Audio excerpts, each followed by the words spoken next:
I have four questions for you, Jordan. Four. Before All we right. I guess this is the last one for me. So your issues with Joe Brady were that he doesn't elevate. If you were to say how DJ Moore has done in the NFL, when would you say his best year is? When he had a quarterback not named Kyle Allen. Okay, so when he had Cam Newton. Okay, no. Okay, so he had his best year this year, but do players not get better on their own? How do we So not he's follow Joe he's Brady? missed he's missed 3 games and he's only 100 yards off from his last season's total, and his average yard per reception is up by 5 at 18.8. It was at 13.5. What about Robbie Anderson? How's the entire Panthers offense doing as a whole? Sure, you can have Well, these individual guys, your wide receiver 1, wide receiver 2 doing good, but they're not doing good as an offense. They keep going, but that's because of a Teddy Bridgewater. You said he had success in the league. When? He had great stats in his rookie season. He was 11-5 with the Vikings, who have a talented roster, but he still had to put up points on offense to win a game. He went 5-0 as the backup coming into the Saints in 2019. He's not this scrub. I'm not saying he's a great quarterback. Obviously, he's not on Deshaun Watson level. He's probably not even on. He's not on like Baker Mayfield level. Not even there. He's probably a Would you rather have Sam Darnold? mid-20s level quarterback, but he's not just some scrub. And that's my point, and where Joe Brady should be able to elevate a young quarterback who has had potential, who was a first-round pick. That's what I'm saying. Wasn't he a second-round pick? First round, 32nd overall. 36th overall. Yeah. What about? Would you rather have Sam Darnold or Teddy Bridgewater? Well, Sam Darnold was the second best quarterback in that class. He was the 3rd overall pick. And I think from what you've seen, he's only been hurt so far by coaches, whereas you do have a bigger sample size with Teddy Bridgewater. So I'd rather take the chance on Sam Darnold having a higher ceiling. Okay, because Robbie Anderson has never amassed 1,000 yards in receiving yards, and this year with 2 games left, he's at 1,017. Curtis Samuel, year before, 627 yards. This year he's missed 2 games, and he is at 627 yards, and still 2 games to go. I guess my point is that Teddy Bridgewater, I get it. I don't think he's a scrub by any means either, but his arm talent has always been an issue. Even coming out of college was his biggest question by all draft scouts, and he has 0 arm strength to be able to do anything. So when you look at the dink and dunk offense, you look at the death by 1,000 cuts. That's because Teddy can't push the ball down the field like most top-tier quarterbacks can, of that. And I'm not comparing him to a top-tier quarterback, but I think that offense is built around Teddy Bridgewater and limited because of Teddy Bridgewater.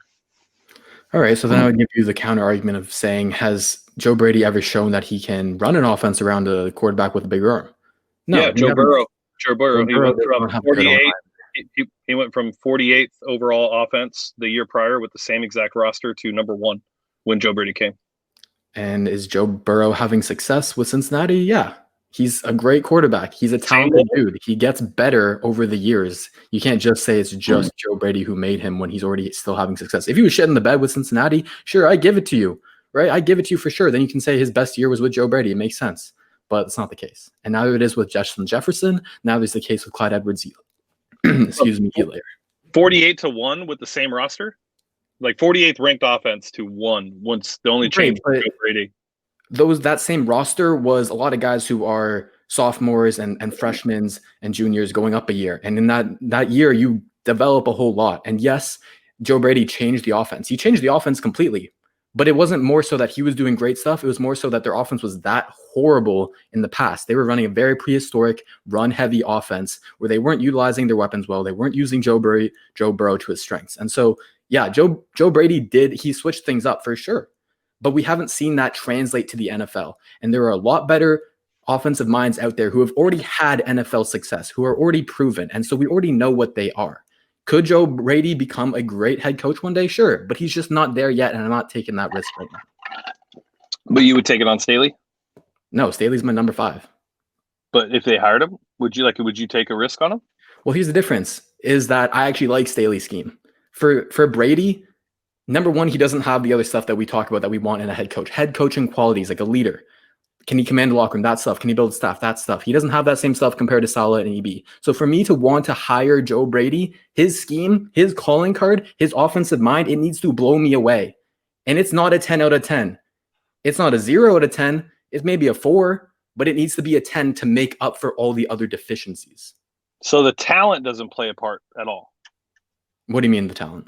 Well, so when you look at the offense and just Teddy Bridgewater as a quarterback in general, if you go look at his stats in Minnesota, he was a top 20 quarterback that played on a great defense with talent all around him.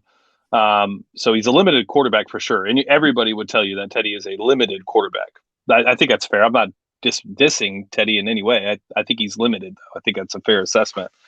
So when you look at the offense and you look at the production and you look at, ninth in DVOA, but then when you bring in the fact that he has to tailor that offense around what his quarterback can do, Teddy has never been able to explode on offense. That's not who Teddy is. Is he not held to that same standard, Joe Brady, as what the offense should be? Because you're saying you want a 10 out of 10, but how can you have a 10 out of 10 like Bieniemy when you don't have Tyreek Hill, Patrick Mahomes, Travis Kelce, Sammy Watkins, Clyde Edwards-Helaire, a top 10 offensive line? Because like you said, Carolina's offensive line is atrocious.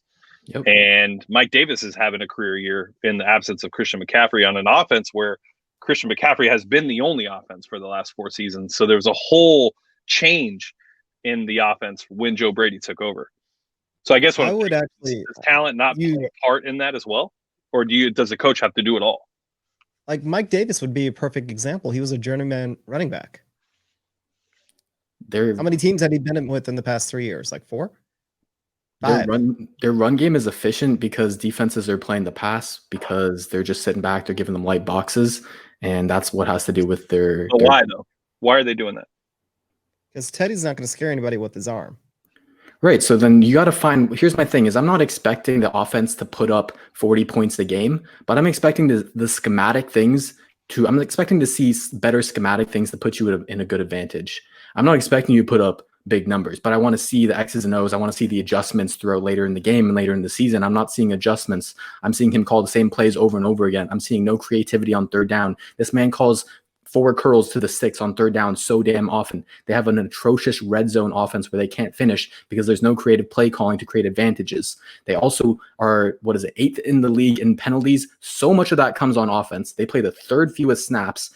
They're undisciplined on offense. Yeah, that's part of a rookie head coach, but it's also got to be on Brady if you're not coaching them that well. They make a lot of mistakes, and to me, a lot of that has to be on coaching because, like you said, they're good players. Some of them are good. You said it earlier. DJ Moore is good. Robbie Anderson is good, right? But I don't know. I think that a lot of it elevated them. Do you know how many of those penalties are on the offensive line?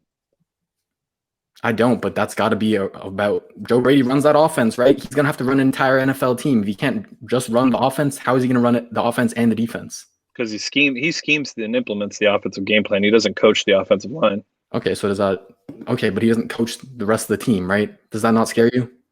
No, that doesn't scare me because he doesn't coach the offensive line. He's an offensive coordinator. He's not delegating everything as a head coach. He's only coaching the offense. You want another young guy, another 31-year-old head coach to run an entire team like Bill O'Brien has showed that he's not able to do, that he's not able to delegate. And when he gets to that level without experience, it's rough. McVay did it. LaFleur did it. Vrabel did it after a terrible 1 season as a defensive coordinator. Kyle Shanahan did it at the age of 34. You say McVay's the exception, not the rule, but if you look at the trends of the NFL, that would actually not be the case. That's actually the rule now. 2 guys? 4. McVay, Shanahan. Vrabel, LaFleur. They're way different people where they had a lot more experience. Joe Brady has 4 years of coaching experience. Vrabel only had 3. Vrabel was a player before, a well-respected player. You heard the type of leadership qualities that people talk so highly about Vrabel.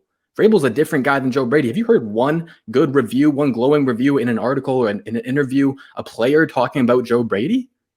I haven't looked. Okay, well, I haven't, and I have looked. Well, James, I actually got a question for you because I'm going to kind of butt in because Jordan brought it up. So Joe Brady's offense relies a lot on the short, high percent passages and yak receivers. Yep. That's exactly what Bill O'Brien relied on. Yep. Now, does that work with Deshaun? Nope. We saw it. We saw it in 2019. They tried to run the dink and dunk offense whenever Fuller was out. You had DeAndre Hopkins trying to do that. It didn't work. We need explosive plays. And so, you're going to say, I know what you're going to say. He's going to adjust his scheme to Deshaun Watson because Deshaun Watson's a hell of a quarterback. We haven't seen Joe Brady be able to adjust the scheme yet. He's been running the same quick pass offense. That's what they ran with the Saints. That's what they ran with LSU. That's what they're running with Carolina. Yeah, no, I agree. I am 100%. I have never said he's the perfect candidate. I've said because he's not going to be a candidate when you hire again, he's the reason why that's why you hire him now, is you take the growing pains and go through all that. But just on a quick Google search from what do players say about Joe Brady, there's like 50 articles, Carolina Panthers players, LSU players, Saints players. So they're all there. They all say the same thing. You could probably not, and I don't mean this in a diminishing way, but you could find that about any coach, no matter what. You just Google what do players think. They're going to all of them. They're all going to have glowing reviews. That's just the way it is. We're in the Houston market. We're not in the Carolina market. We're not in and EB's the hot name. So you're going to see all that. All I'm saying is that shouldn't be what you're looking for. You probably shouldn't be worried about how many times the players come to bat for you, because that really doesn't make that much of a difference in my opinion. But either way, and I'm just so everybody understand, I just want to have a conversation because I want my points to be heard, and I want to hear what Texans Thoughts has to say. I'm not saying that Texans Thoughts is wrong in any way. He's definitely brought up some major concerns with Joe Brady, and I totally understand that those are all same concerns that I've mentioned in the past. I just think that, like we saw with Kyle Shanahan, when he was skipped and teams missed out, they all regret it. And if Joe Brady ends up being that same guy, we're all going to look back and say, well, we had Eric Bieniemy, and well, we did nothing because he's Eric Bieniemy and he's been in the league for 30 years and never had a chance to be a head coach. But that's it. So yeah, that's all. You just said elevation, so I was looking up stats because I was interested to see, did DJ Moore, Robbie Anderson, Curtis Samuel, and Mike Davis, did they have career years? I honestly didn't know, and they're all having career years. So that's why I went and looked that up. Cool. They can all have statistical individual career years, but at the end of the day, is that elevation though?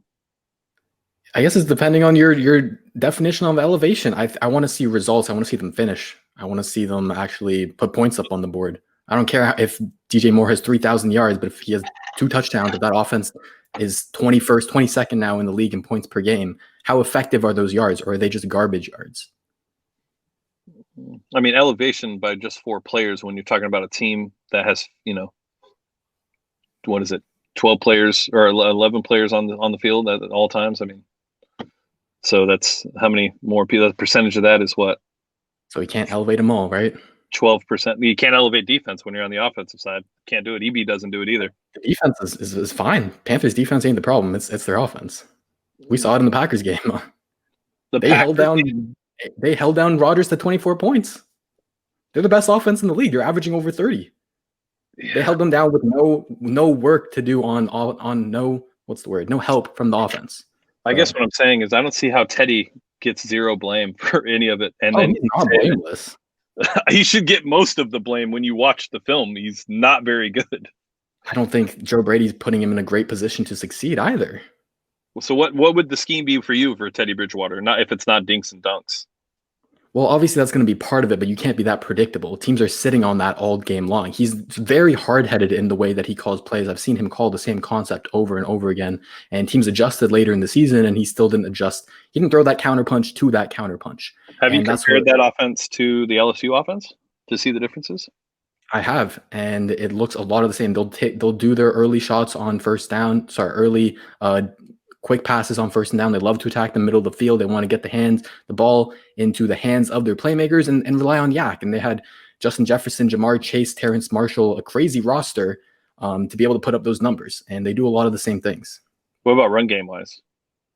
Run game wise, they do gap, similar? Zone. Same, different? Around similar. The only thing I'll give you is Joe Burrow. So many of his big plays will come off of him avoiding pressure, scrambling, like throwing these crazy Mahomes fadeaways 40 yards down the field. Those were crazy. That's pure talent. Yeah. I don't know how much Joe Brady can scheme that up. Yeah, I don't know. I just know that he went from 48 to first. But that's fine. Either way, not here to convince you. Just wanted to see what your thoughts were when I brought up my points as well.